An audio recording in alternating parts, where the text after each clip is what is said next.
அருண் ஒரு சாதாரண இளைஞன். என் வாழ்க்கை இப்படி அமைதியாக போனால் போதும். ஆனால் ஒரு நாள் அவனுடைய வேலை திடீரென போய்விட்டது. மன்னிக்கவும் அருண், நிறுவன முடிவு.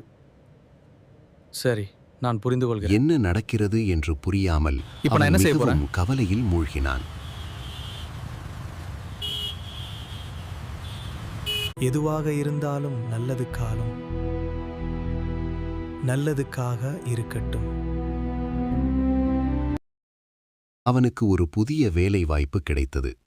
அது அவன் பழைய வேலையை விட சிறந்தது. பின்னர்தான் அவன் தெரிந்து கொண்டான், அவன் வேலை செய்த நிறுவனம் பெரிய பிரச்சனையில் அதனால தான் என் வேலை சிக்கியது. போய்விட்டதா?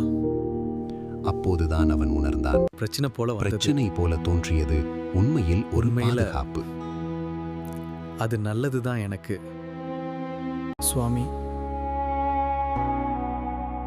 பிரச்சனை போல இருந்தாலும் என்னை காப்பாற்றி விட்டீர்கள்.